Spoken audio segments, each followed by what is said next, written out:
আসসালামু আলাইকুম dear audience. আজকে আমি আপনাদের সামনে হাজির হয়েছি আজকে আমাদের ভাইবার একটা কনফিউজিং টপিক নিয়ে। আমরা সবাই হচ্ছে বিভিন্ন আমাদের প্রাতিষ্ঠানিক বিভিন্ন ভাইবা আমাদেরকে ফেস করতে হয়। তো এই ভাইবাতে আমাদের কস্ট অ্যাকাউন্টিং থেকে একটা আম খুব কমন একটা প্রশ্ন, সেটা হচ্ছে per unit variable cost fixed but overall variable.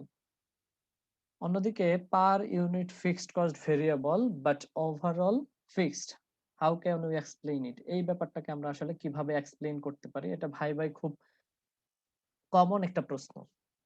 তো এই প্রশ্নটার সমাধান বা ব্যাখ্যার জন্য আমাদেরকে প্রথমেই জানতে হবে যে আমাদের ফিক্সড কস্ট কি আর ভেরিয়েবল কস্ট কি। তো কস্ট অ্যাকাউন্টিং এর কনসেপ্ট অনুযায়ী আমরা ফিক্সড কস্ট ওই সমস্ত কস্ট গুলোকেই বলবো যে সমস্ত কস্ট গুলোর কোনো পরিবর্তন হবে না আমাদের প্রোডাকশন ইউনিট যাই হোক না কেন। হ্যাঁ, প্রোডাকশন ইউনিট আমরা যতই বাড়াই না কেন বা যতই কমাই না কেন, আমাদের যে কস্টটার কোনো পরিবর্তন হবে না সেই কস্টটাকে আমরা ফিক্সড কস্ট বলে থাকি। আর ভেরিয়েবল কস্টটা হচ্ছে ওই যে কস্ট গুলো আমাদের প্রোডাকশন বাড়া বা কমার সাথে সাথে এগুলোও বাড়ে বা কমে। হুম? তাহলে এখানে আমাদের মূল কনসিডারেবল ফ্যাক্টর হচ্ছে ইউনিট অফ প্রোডাকশন। তো একটা কস্ট আমাদের ইউনিট অফ প্রোডাকশনের সাথে সাথে ভ্যারি করে, যেটাকে আমরা ভেরিয়েবল কস্ট বলি। আরেকটা কস্ট আমাদের ইউনিট অফ প্রোডাকশন যতই কমুক বা বাড়ুক না কেন, আমাদের ওই কস্টটা ফিক্সড থাকে, সেই কস্টটাকে আমরা ফিক্সড কস্ট বলে থাকি। এখন আমাদের কাছে মনে হতে পারে যে ভেরিয়েবল কস্ট আবার টোটাল ফিক্সড কিভাবে হয়, আবার ফিক্সড কস্ট আবার পার ইউনিটে ভেরিয়েবল কিভাবে হয়। তো এটাই আমি এখন একটু দেখানোর চেষ্টা করব। সেটা হলো আমরা ইনিশিয়ালি আমরা ৩ টা জিনিস ধরে নিছি। প্রাথমিকভাবে প্রাথমিকভাবে যদি চিন্তা করি, তো প্রাথমিকভাবে আমি টোটাল প্রোডাকশন ইউনিট ধরে নিছি ১,০০০। হুম? ১,০০০ ইউনিট টোটাল প্রোডাকশন আমি এটা ধরে নিছি। এরপরে ফিক্সড কস্ট আমি এখানে ধরে নিছি ৳১,০০০ আর ভেরিয়েবল কস্ট আমরা ধরে নিছি ৳২০ পার ইউনিটে। এখন আমার টোটাল কস্ট যদি হয় ৳১০০ আর ফিক্সড কস্ট যদি হয় ৳১,০০০, তাহলে আমাদের ফিক্সড কস্ট পার ইউনিট কিভাবে হবে? তাহলে আমি ফিক্সড কস্টের অ্যামাউন্ট যেটা আছে সেটাকে টোটাল ইউনিট অফ প্রোডাকশন দ্বারা যদি ভাগ করি, তাহলেই হচ্ছে আমার পার ইউনিটে ফিক্সড কস্টটা পাওয়া যাবে। এরপরে আমরা ভেরিয়েবল কস্টের অ্যামাউন্টটা দেওয়া আছে আমাদের পার ইউনিটে। তাহলে আমাদের টোটাল ভেরিয়েবল কস্টটা বের করতে হবে। কিভাবে বের করব? আমাদের ইউনিট অফ প্রোডাকশনকে পার ইউনিটের যে কস্ট আছে সেই কস্ট দ্বারা যদি আমরা গুণ করি, তাহলেই হচ্ছে আমরা টোটাল ভেরিয়েবল কস্ট পেয়ে যাব। এখন এটা তো গেল মাত্র একটা সিচুয়েশন বা ইনিশিয়াল স্টেজ যেটা সেটা। এখন আমরা যদি এই ইনিশিয়াল স্টেজ থেকে একটু সামনের দিকে আগাই, অর্থাৎ আমরা যদি একটু ইনক্রিজ করতে চাই, মানে আমাদের প্রোডাকশন যে ইউনিটটা আছে, প্রোডাকশন ইউনিটটাকে যদি আমরা একটু ইনক্রিজ করতে চাই, তো প্রোডাকশন ইউনিটটা আমরা ইনক্রিজ করতে চাইলে আমাদের প্রোডাকশন ইউনিট আছে এখানে। আমাদের প্রথমে যে প্রোডাকশন ইউনিট, আমাদের প্রোডাকশন ইউনিট আগে ১০০ নিয়েছিলাম, আমরা এখানে হচ্ছে প্রোডাকশন ইউনিট নিয়েছি হচ্ছে ২০০। আর ফিক্সড কস্ট আমাদের ওইখানে ৳১,০০০ ছিল, আমরা ৳১,০০০ রাখছি। ভেরিয়েবল কস্ট আমরা ৳২০ রাখছি। মোট কথা আমরা আগেরটার সাথে এখানে কি চেঞ্জ করছি? আগেরটাতে আমাদের ফিক্সড কস্ট যা ছিল প্রোডাকশন, এখানেও আমরা ফিক্সড কস্ট তাই রাখছি। ভেরিয়েবল কস্ট যা ছিল ভেরিয়েবল কস্ট এখানেও আমরা তাই রেখেছি। শুধুমাত্র আমরা ইউনিট অফ প্রোডাকশনটা চেঞ্জ করছি। অর্থাৎ ইউনিট অফ প্রোডাকশনটা কি করছি? ইনক্রিজ করছি আগের চেয়ে। তো আগে ইউনিট অফ প্রোডাকশন ছিল ১০০, এখন হয়েছে ২০০। তো এখন ইউনিট অফ প্রোডাকশন চেঞ্জের কারণে আমাদের ফিক্সড কস্ট এবং ভেরিয়েবল কস্টের উপর কি প্রভাবটা পড়বে, এটাই আমরা একটু দেখার চেষ্টা করব। তো এখন আগেরটার মতোই আমরা ফিক্সড কস্ট যদি এখানে পার ইউনিটে ক্যালকুলেট করতে চাই, তাহলে আমরা আমাদের টোটাল যে ফিক্সড কস্ট আছে সেই টোটাল ফিক্সড কস্টকে আমরা হচ্ছে ভাগ করব আমাদের নতুন ইউনিট অফ প্রোডাকশন ২০০ দিয়ে। তাহলে হচ্ছে আমাদের পার ইউনিটে কস্ট কত আসবে? ৳৫। পার ইউনিটে ফিক্সড কস্ট ৳৫। একটু খেয়াল করুন। তো আমাদের ফিক্সড কস্ট কিন্তু আগেও ৳১,০০০ ছিল, এখনো ৳১,০০০।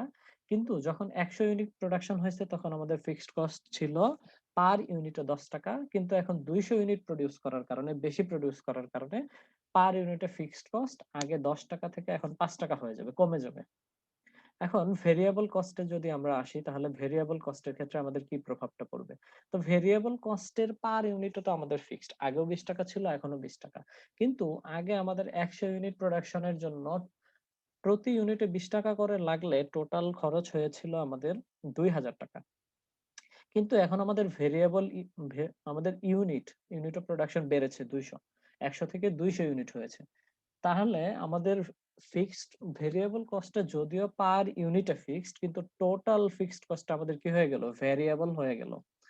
দেখেন ওইখানে আমাদের ৳২০ ছিল ভেরিয়েবল কস্ট পার ইউনিটে, এখানেও ৳২০ ভেরিয়েবল কস্ট পার ইউনিটে। কিন্তু ওভারঅল যদি চিন্তা করি, আগেরটা ১০০ ইউনিট প্রোডাকশনের সময় আমাদের ওভারঅল ভেরিয়েবল কস্ট ছিল ৳২,০০০, বাট এখন আমাদের ওভারঅল ভেরিয়েবল কস্ট হচ্ছে ৳৪,০০০। এখন আমরা আরেকটা সিচুয়েশন চিন্তা করি।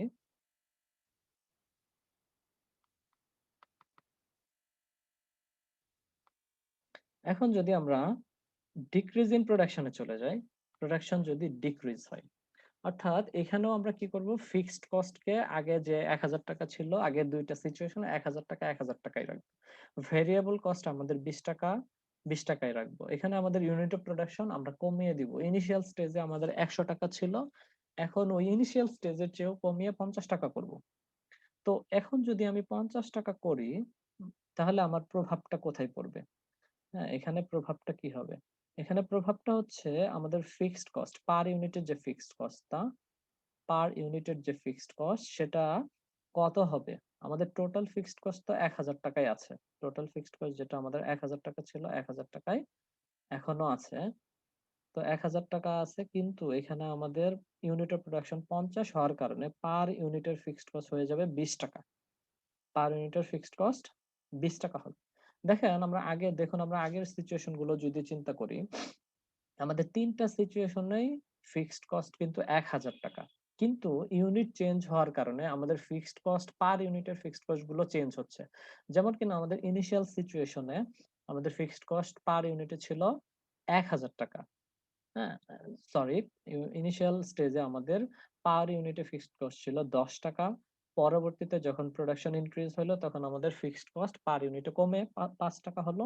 পরবর্তীতে যখন আমার আ প্রোডাকশনটা ইনিশিয়াল স্টেজের চেয়েও প্রোডাকশন ইউনিট কমানো হলো, তখন আমার ফিক্সড কস্ট কিন্তু অনেক বেড়ে গেল। ইনিশিয়াল স্টেজের চেয়েও ৳২০ বেড়ে গেল। ৳১০ থেকে ৳২০ হয়ে গেল। এরপরে ভেরিয়েবল কস্ট যদি আমি চিন্তা করি, তো ভেরিয়েবল কস্ট কিন্তু সবগুলোর ক্ষেত্রেই পার ইউনিটে ৳২০ করেই থাকবে। ইনিশিয়াল স্টেজে আমরা ১০০ ইউনিট প্রোডাকশন করছিলাম, যার কারণে আমাদের ফিক্সড ভেরিয়েবল কস্ট ছিল হচ্ছে টোটাল ৳২,০০০। এখন আমাদের আ টোটাল ইউনিট অফ প্রোডাকশন হচ্ছে ৫০। ৫০ কে যদি ২০ দ্বারা গুণ করি তাহলে ৳১,০০০ হবে। দেখুন আমাদের এখানেও যদি আমরা কম্পেয়ার করি ৩ টার মধ্যে, ইনিশিয়াল স্টেজ, ইনক্রিজিং এবং ডিক্রিজিং ৩ টা স্টেজেই আমাদের ভেরিয়েবল কস্ট পার ইউনিটে ৳২০। কিন্তু ভেরিয়েবল কস্ট পার ইউনিটে ৳২০ হলেও ১ম স্টেজে, ইনিশিয়াল স্টেজে আমাদের টোটাল বা ওভারঅল ভেরিয়েবল কস্টটা ৳২,০০০, পরের ইনক্রিজিং স্টেজে ৳৪,০০০ এবং প্রোডাকশনস মানে প্রোডাকশন যখন ডিক্রিজ হলো তখন আমাদের ৳১,০০০। তাহলে আমরা কনক্লুশন কি বলতে পারি? কনক্লুশনে কি বলতে পারি? কনক্লুশনটা হচ্ছে আমাদের ৩ টা স্টেজে ফিক্সড কস্ট এর ক্ষেত্রে যদি আমরা চিন্তা করি, ৩ টা স্টেজেই কিন্তু আমার fixed cost ৳১,০০০, total fixed cost যেটা। কিন্তু পার ইউনিটে যে ফিক্সড কস্ট সেটা কিন্তু ভ্যারি করছে। যেমন আগে ছিল ৳১০, পরবর্তীতে হলো ৳৫, পরবর্তীতে হলো ৳২০। অর্থাৎ ইউনিট অফ প্রোডাকশন চেঞ্জ হচ্ছে, যার কারণে পার ইউনিটে ফিক্সড কস্টটা চেঞ্জ হচ্ছে। কিন্তু টোটাল ফিক্সড কস্ট কিন্তু সেম। আবার যদি ভেরিয়েবল কস্টের চিন্তা করি, আমাদের পার ইউনিটে ভেরিয়েবল কস্ট ৩ টা প্রোডাকশন স্টেজেই কিন্তু সেম ৳২০। তো ৳২০ হলেও আমাদের টোটাল যে ভেরিয়েবল কস্ট বা ওভারঅল যে ভেরিয়েবল কস্ট, এই ওভারঅল ভেরিয়েবল কস্টটা কিন্তু ৩ টা স্টেজে ৩ রকম। অর্থাৎ ২,০০০, ৪,০০০ এবং ১,০০০। আশা করি সবাই বুঝতে পেরেছেন। ধন্যবাদ।